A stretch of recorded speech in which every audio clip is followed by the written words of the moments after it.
Malachi Moore was injured in that win against Texas A&M, and as soon as he went out, the Aggies scored 14 unanswered points, and then Alabama obviously rallied back and won the football game. But he's a big part of the defense. What's it mean to Alabama if Malachi Moore isn't back soon? We're going to talk about that, possible replacements, and then the schedule moving forward. Also, James Burnip was injured as well. Nick Saban talked about both of those guys Monday at his press conference. This is Bama Tailgate Daily. Like and subscribe. We're trying to add you guys to our roster. If you're not on there already, it's really easy to do. It's free. We're looking for 5 stars, 4 stars, 3-star prospects. Maybe you're a 2-star and you work really hard. Maybe you're a walk-on like me. Hey, it doesn't matter. I just want you guys to be part of the channel. Like, subscribe. Give us a thumbs up if you like the video, and hit the bell so you know when we're live.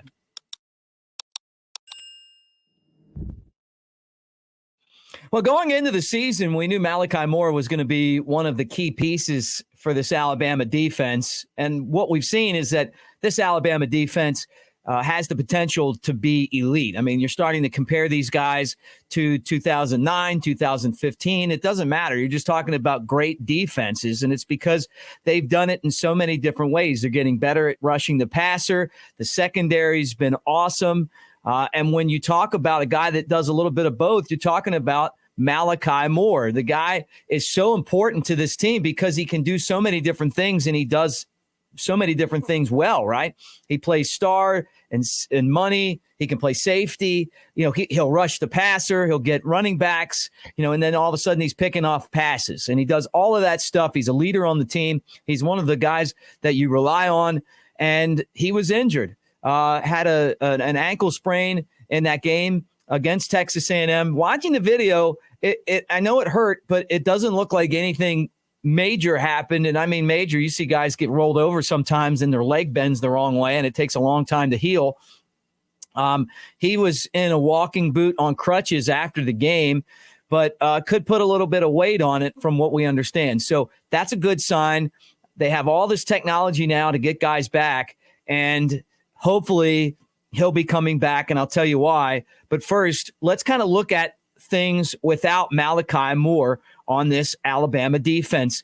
In the nickel coverage, he normally would play star, right? So you slide Terrion Arnold into that spot, and then into Arnold's outside cornerback spot, you put Trey Amos. So you actually, right here in this alignment, you're not losing a whole lot. Amos can play, he's got some experience. And then Arnold, I mean, you hate to take Arnold away from the cornerback spot because he's just so dangerous. You see him do so many crazy things out on the field, interceptions, breakup passes, and all that stuff. But in the nickel coverage, this is one where you feel like Alabama's going to be all right. The drop-off isn't as much as it would be in some other coverages. Now, the dime coverage, and I don't know that Arkansas is going to be able to really take advantage of it, but Chris Story would be the 6th defensive back. You would have Devontae Smith, the Devontae Smith that plays in the secondary, but he's hurt, so you don't have him. And so without him, then it's Story, got a lot of talent, still trying to, get experience, and this is a way to do that. Put him on the field and let him get out there and try to make some plays. Now, when I look at this against Arkansas, I don't really know that Arkansas is going to be able to throw the ball and take advantage of that. But against Tennessee, they're built to attack defensive secondary. So if you could have Malachi Moore back for the Tennessee game, even if he had to miss the Arkansas game, just say that, there was a chance, but you just want to kind of rest him up. That is what I'm looking for.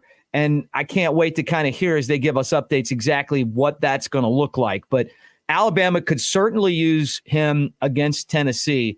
And that game is 2 Saturdays from now. Am I looking past Arkansas? No. But I'm just saying, as far as like a team that's going to try to spread you out, where you're going to need as many defensive backs as possible, you're going to want your best players out there to try to stop the pass, that's Tennessee. It's like, 5 guys going deep on every play. It feels like Alabama's defense has been really good this year, better than last year. Tennessee's not as good as they were a year ago, but they're still very dangerous. So we'll be keeping an eye on that. But, as far as that Alabama defense, they figured it out in the second half against Texas A&M. And I think that they're going to continue to get better because a lot of these guys, the bright side of this is that when Devontae Lawson went down, we're worried about it. But then all of a sudden you bring in Jaheed Campbell and Trev Marshall, and those guys got in there and they took care of business. There wasn't the drop-off that you would think. I mean, how many tackles did Campbell make the last start he had? I mean, he was all over the place. He was making all kind of stops, So during the course of the season, you're going to lose guys. You know that. I know that's just part of the game.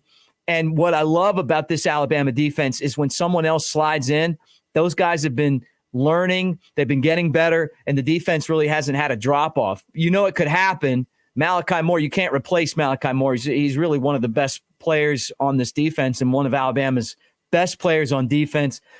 I mean, and with a lot of guys that you could throw up there and say, hey, they've been great players on defense. He's right up there. So a big compliment to him, and fingers crossed that he's back in action soon. All right, second injury that you worry about and you should worry about is James Burnip, pulled muscle. He was trying to get a little extra, drive on the punt, had a bad punt at Texas A&M. Then he had a good punt, and then all of a sudden he's in the tent and then he's out, right? So it's a pulled muscle. And if it's a pulled leg muscle, those take a long time to heal. I think we've all, when you played sports, you've had them before. This guy depends on his legs to kick. You got to be 100% or at least 80, I would think, to be able to get out there and be reliable. And with this defense and what the offense does to try to help the defense, to make it tougher on the opposition, I think the game plan for Alabama, which has really worked, is, if it's not there, punt it and then make them drive the field, because it's going to be tough to do that against Alabama's defense. And who knows, maybe they're going to turn you over anyway and turn it into a great possession. So field position is really important. Burnup's been one of the reasons that Alabama's had this resurgence after struggling the first 3 games of the season, right? That's the bad news. Now, the good news is you feel confident because Will Reichard, who has been an All-American kicker, has been an All-American punter. Well, maybe not, but still 4 punts, 41-plus yards per punt. He did a fantastic job of filling in. My worry about this is that you just don't want anything to happen to Reichard. So you got him out there punting, don't go out there and try to, I know, but don't make tackles.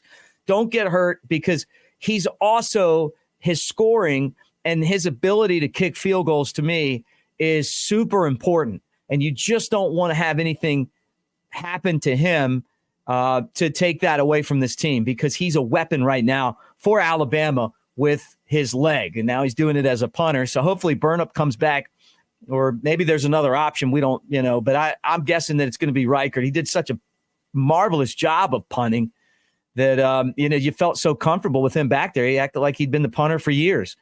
I think it's only going to help his status in the NFL at the end of the year. If there was any question, this guy's going to be really valuable for an NFL team too. They love to see guys that can multitask. Even if he's just a regular field goal kicker in the NFL, if somebody goes down, you just love to know that your backup punter is there and he's good and he can get the job done. So that's where we are right now. That's an update on these 2 injuries, kind of where we are. They're not season-ending injuries, we don't think. We think that Malachi Moore is going to recover fast, maybe not by Arkansas, but the style of offense they play might not matter as much. But when you play against Tennessee, you really have that dime coverage. You got to put all those guys out there and try to stop the pass. And that's when you really would love to have him back. All right, look, thank you guys for being here. If you're not part of the channel yet, be part of the channel. It's so easy to do. Like, subscribe, give us a thumbs up. And again, roll tide, everybody. We will talk to you again tomorrow.